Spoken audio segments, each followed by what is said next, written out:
नमस्कार, बहुत स्वागत है आपका इस बुलेटिन में। मैं हूं आपके साथ अवंतिका श्रीवास्तव। शुरुआत करेंगे धार से मिल रही बड़ी खबर के साथ। 3 ट्रक आपस में टकरा गए हैं। टक्कर के बाद तीनों ट्रकों में भीषण आग लग गई है। फायर ब्रिगेड की गाड़ियां भी मौके पर मौजूद हैं। आग पर काबू पाने की कोशिशें लगातार की जा रही हैं। धामनौद के गणेश घाट की एक घटना है।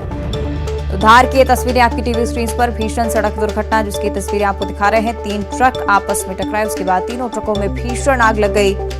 कोशिशें अब की जा रही हैं कि इस आग पर काबू पा लिया जाए जल्द से जल्द, और उसके बाद ड्राइवर और क्लीनर को लेकर भी, इन तीनों ट्रक चालकों को लेकर भी जानकारी जुटाने की कोशिश की जाएगी। तो फायर ब्रिगेड की गाड़ियां मौके पर मौजूद हैं। कड़ी मशक्कत की जा रही है इस आग पर काबू पाने के लिए। घटनास्थल की तस्वीरें। 3 ट्रक आपस में टकरा गए और उनमें भीषण आग लग गई।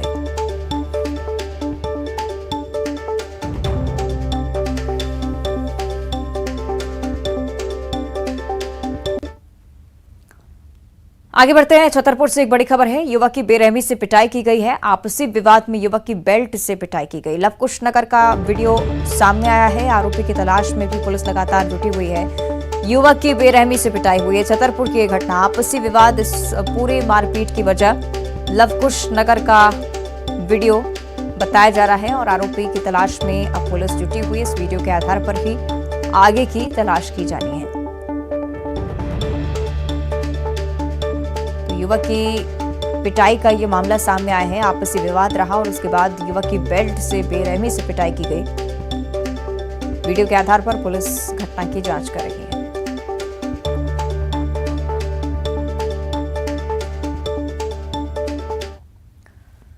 और अगली खबर भी छतरपुर से ही, जहां पठापुर रोड पर गल्ला व्यापारी का मर्डर हुआ है। व्यापारी धन प्रसाद जैन की हत्या की गई। आरोपियों ने धारदार हथियार से इस पूरी वारदात को अंजाम दिया है।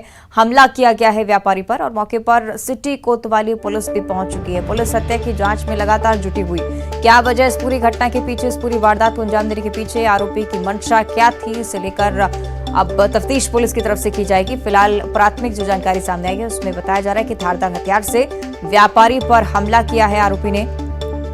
पठापुर रोड में गल्ला व्यापारी का मर्डर हुआ है और अब सीसीटीवी फुटेज भी पुलिस की तरफ से खंगाले जा रहे हैं। अन्य जानकारियां जुटाने की कोशिश पुलिस की तरफ से लगातार जारी है।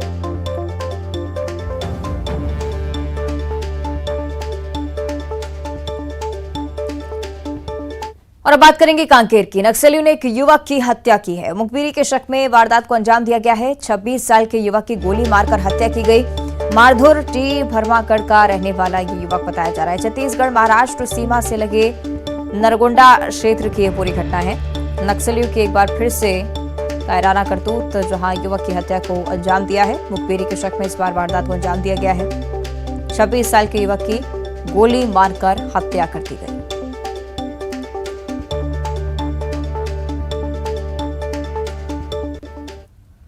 और अब जिक्र करेंगे राजधानी रायपुर का, क्योंकि रायपुर के अवंती विहार इलाके में आज पानी का संकट रहने वाला है। अवंती विहार से जुड़े वार्डों में भी आज जल संकट का सामना लोगों को करना पड़ सकता है। अवंती विहार इलाके की टंकी का वाल्व खराब हुआ है और टंकी में लीकेज से 32 लाख लीटर पानी पहले से बर्बाद हो चुका है। कल शाम से जल संकट की समस्या शुरू हुई थी। ये संकट शुरू हुआ और आज भी ये समस्या, जिससे लोगों को दो चार होना पड़ सकता है, क्योंकि लगातार निगम की तरफ से दावा भी किया जा रहा है कि जिन क्षेत्रों में जल संकट रहेगा वहां पर टैंकरों से पानी की सप्लाई की जाएगी।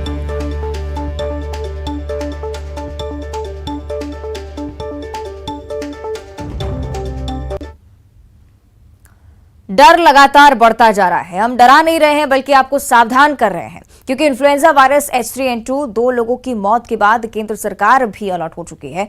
आज नीति आयोग राज्यों के साथ बैठक करेगा और इसके पहले स्वास्थ्य मंत्री मनसुख मांडविया ने अफसरों के साथ चर्चा की है। भोपाल में भी अस्पतालों में 40 से ज्यादा मरीज भर्ती हैं जिन्हें सर्दी, खांसी और बुखार के लक्षण हैं।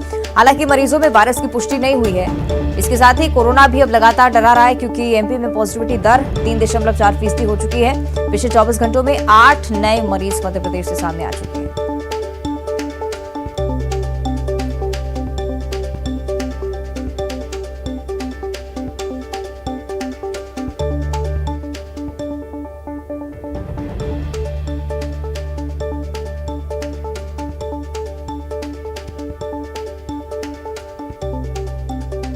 मध्य प्रदेश में एक तरफ कोरोना को लेकर लगातार कोशिशें की जा रही हैं कि इस बीमारी को काबू में लाया जा सके। हालांकि 8 नए मरीज पिछले 24 घंटे में सामने आ चुके हैं। हालांकि सावधानी लगातार बरतने की अपील जमीनी स्तर पर। प्रदेश भर में H3N2 वायरस का खतरा भी अब मंडराने लगा है।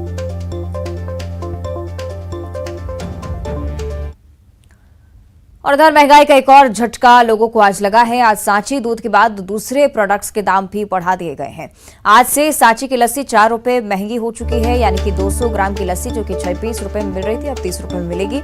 मीठे दही की कीमतों में भी 3 रुपए का इजाफा। मीठा दही 12 रुपए से बढ़ाकर अब 15 रुपए इसकी कीमत कर दी गई है। 250 ग्राम पेड़ा जो कि 105 रुपए में अब मिलेगा। और पनीर जिसके दामों में भी बढ़ोतरी, 200 ग्राम पनीर अब 90 रुपए में उपलब्ध होगा, यानी कि दामों में 12 से 25% तक की बढ़ोतरी हुई है।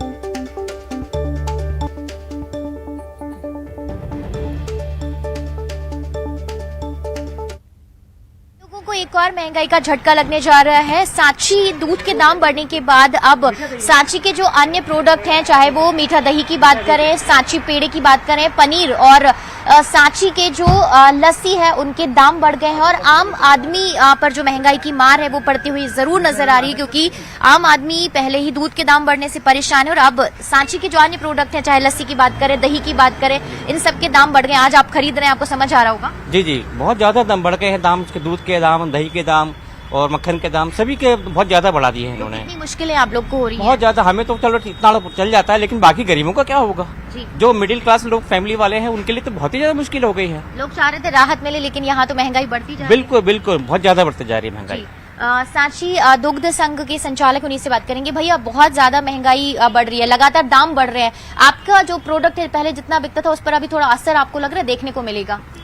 देखिए, ऐसा है कि खाने पीने की चीजों पर आप इतना ज्यादा कभी असर अभी नहीं दिखेगा, क्योंकि ये खाने पीने की चीजें रोजमर्रा की चीज है। लेकिन दाम बढ़ने से लोगों की बाकी परेशानियां होंगी ना, क्योंकि जिस गति से रेट बढ़ रहे हैं उस गति से आम जनता पर बहुत फर्क पड़ेगा। अभी सांची दूध के दाम भी कई बार बढ़ चुके, 4 से 5 बार ना बीते साल भर में 5 बार बढ़ चुके हैं लगभग जी।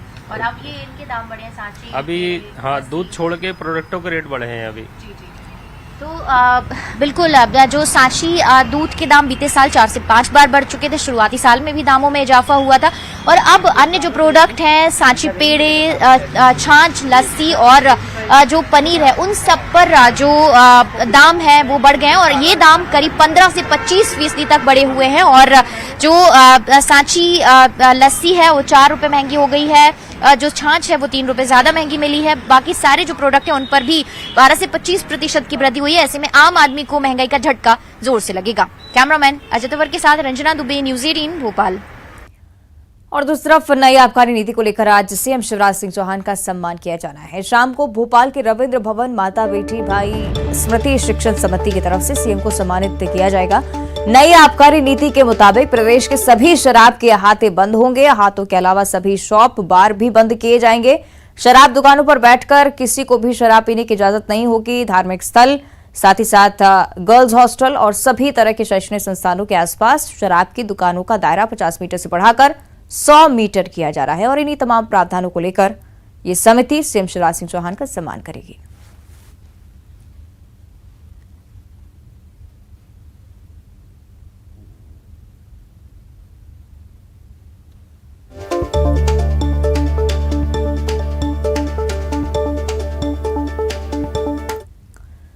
इधर ग्वालियर में 12वीं क्लास में पढ़ने वाली एक छात्रा ने सीएम शिवराज सिंह चौहान से गुहार लगाई है। मामा, मुझे मेरी साइकिल दिला दो।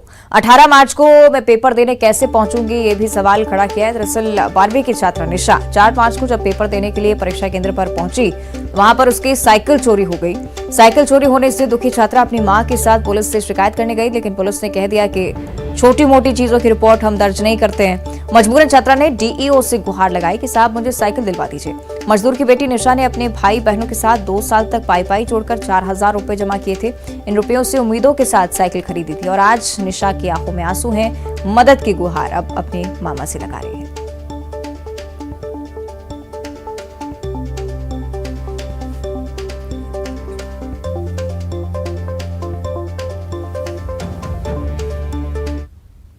मेरा सेंटर गजराजा स्कूल में पढ़ा था और मैं 12th के पेपर देने के लिए वहाँ पे जाती हूँ और वहाँ पे मैं पहला पेपर देने हिंदी का गई साइकिल लेके। उस दिन तो पेपर अच्छा गया, फिर मैं दूसरा पेपर देने गई 4 तारीख को, तो मेरी उस दिन साइकिल चोरी हो गई। उस दिन से मेरा पढ़ाई में ना मन लग रहा है ना कुछ, दिमाग खराब हो रहा है रो रो के। और मैंने 100 रुपए जोड़ जोड़ के कैसे करके मुश्किल से साइकिल खरीदी थी, और चोरी होने के बाद तो एकदम सदमा सा लग गया कि कैसे क्या होगा। मुश्किल से साइकिल खरीदी थी।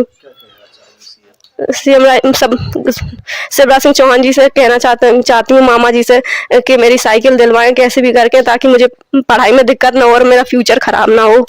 और अब खबर मंडला से है, जहां के मवई थाना के घोरे घाट ग्राम पंचायत में सेंट जोसेफ स्कूल के फादर जीपी सेबेस्टियन और छात्रावास अधीक्षक कुंवर सिंह पर पुलिस ने जिला बाल संरक्षण समिति के सदस्य की शिकायत पर केस दर्ज किया है।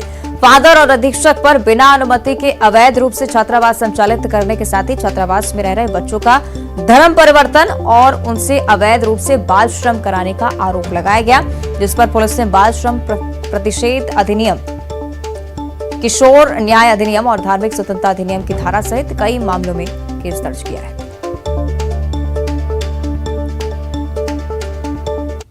होता है उसका भी निरीक्षण किया गया, तो वहाँ कुछ गंभीर अनियमितताएं पाई गई, जिसका प्रतिवेदन माननीय कलेक्टर महोदय को और माननीय एसपी महोदय को बाल कल्याण समिति द्वारा दिया गया, और उस आधार पे छात्रावास संचालक और छात्रावास। और अब पोस्ट बजट वेबिनार की तस्वीरें आपको दिखा देते हैं। प्रधानमंत्री नरेंद्र मोदी संबोधित कर रहे हैं।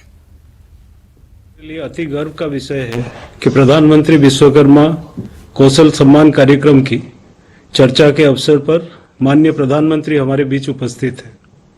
आपकी उपस्थिति और मार्गदर्शन के लिए हम सभी आपका स्वागत और धन्यवाद करते हैं। साथ ही मैं माननीय मंत्री एमएसएमई श्री नारायण राणे जी, माननीय राज्य मंत्री एमएसएमई श्री भानु प्रताप सिंह वर्मा जी तथा माननीय राज्य मंत्री टेक्सटाइल्स श्रीमती दर्शना जरदोश जी का भी हार्दिक स्वागत और अभिनंदन करता हूं। आज हमारे बीच इस वेबिनार में वर्चुअल माध्यम से एमएसएमई मंत्रालय तथा टेक्सटाइल मंत्रालय के कुल करीब 640 क्षेत्रीय कार्यालयों से अनेक प्रतिभागी और विशेषज्ञ जुड़े हुए हैं।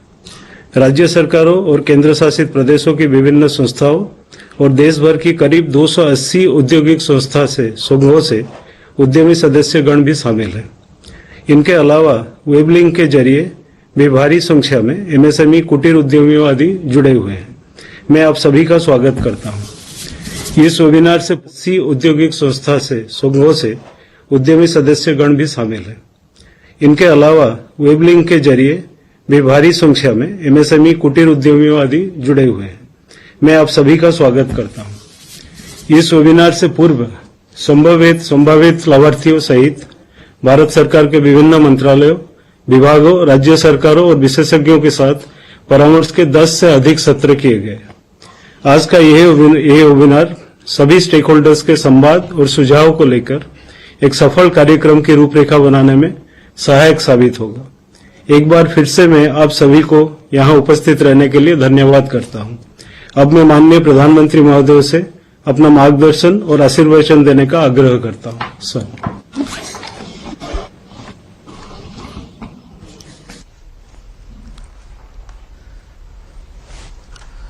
नमस्कार जी। पिछले कई दिनों से बजट के बाद वेबिनार का एक सिलसिला चल रहा है।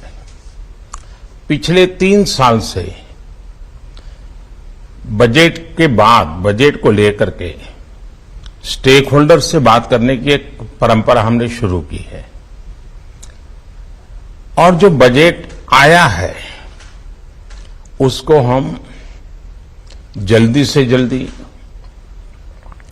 बहुत ही फोकस वे में कैसे लागू करें, स्टेक होल्डर्स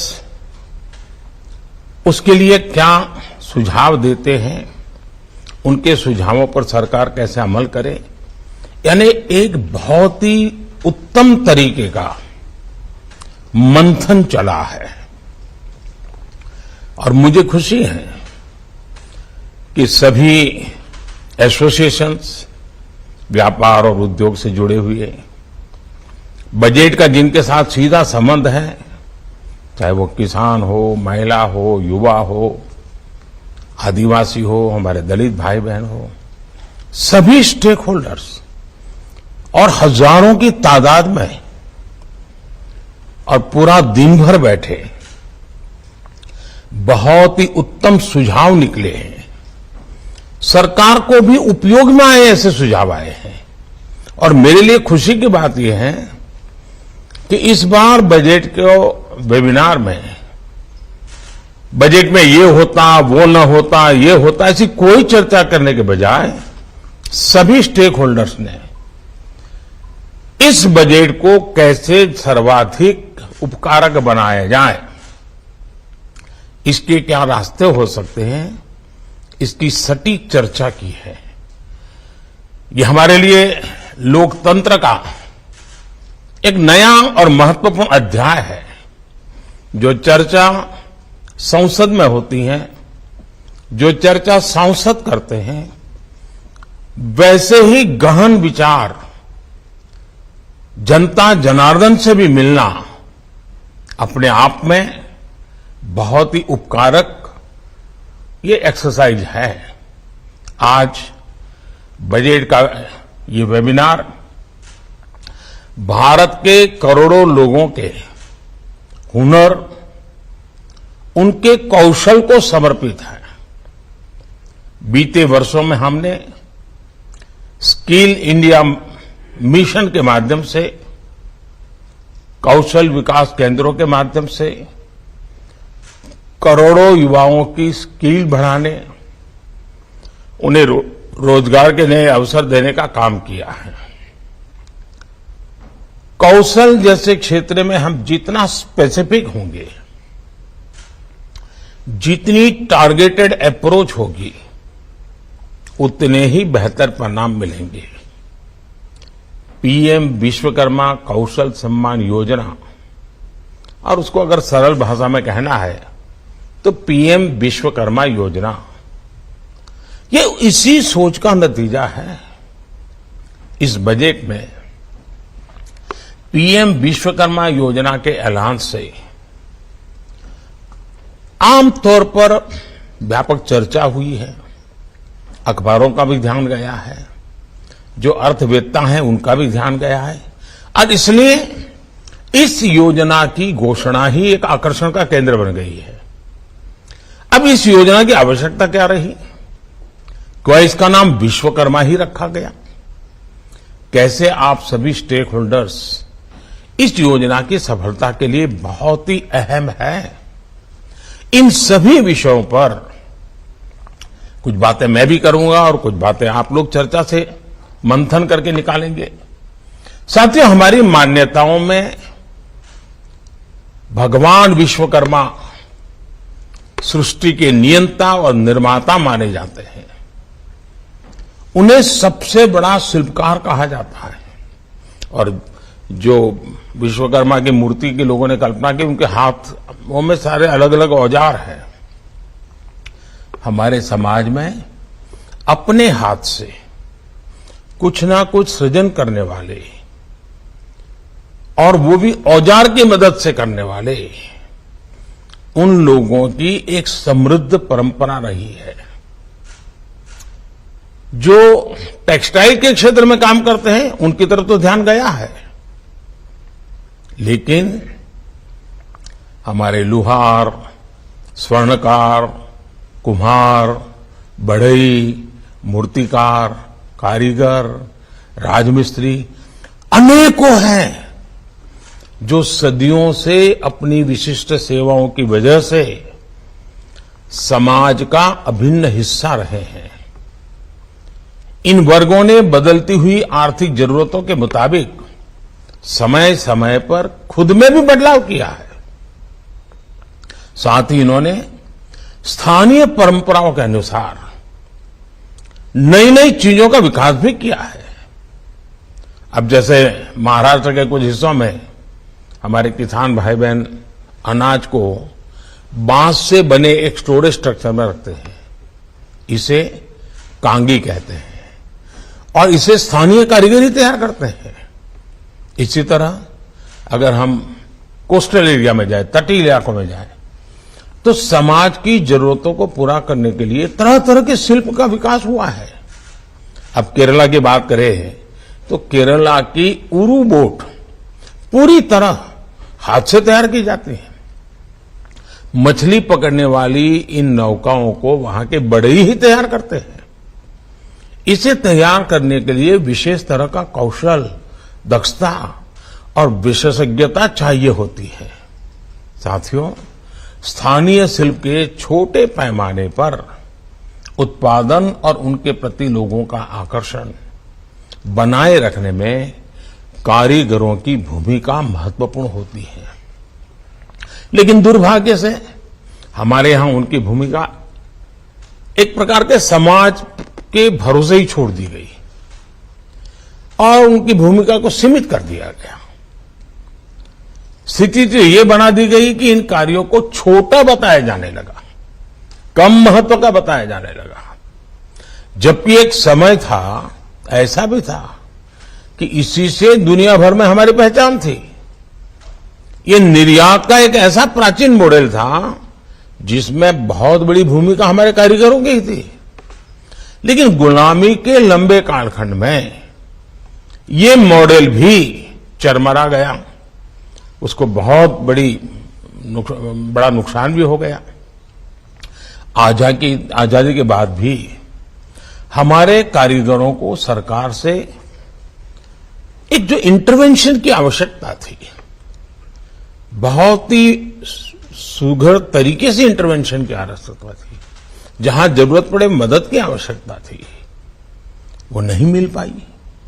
नतीजा ये हुआ कि आज अधिकांश लोग इस अनऑर्गेनाइज्ड सेक्टर से सिर्फ अपना जीवन यापन करने के लिए कुछ जुगाड़ करके गुजारा कर लेते हैं। कई लोग अपना पुश्तैनी और पारंपरिक व्यवसाय छोड़ रहे हैं। उनके पास आज की आवश्यकताओं के अनुसार ढलने के लिए सामर्थ्य कम पड़ रहा है। हम इस वर्ग को ऐसे ही अपने हाल पर नहीं छोड़ सकते। ये वो वर्ग हैं जो सदियों से पारंपरिक तरीकों के उपयोग से अपने शिल्प को बचाए हुए हैं। ये वो वर्ग हैं जो अपने असाधारण कौशल और यूनिक क्रिएशन से अपनी पहचान बनाए हुए हैं। ये आत्मनिर्भर भारत की सच्ची भावना के प्रतीक है। हमारी सरकार ऐसे लोगों को, ऐसे वर्गों को नए भारत का विश्वकर्मा मानती है और इसलिए उनके लिए विशेष तौर पर पीएम विश्वकर्मा कौशल सम्मान योजना शुरू की जा रही है। ये योजना नई है लेकिन महत्वपूर्ण है।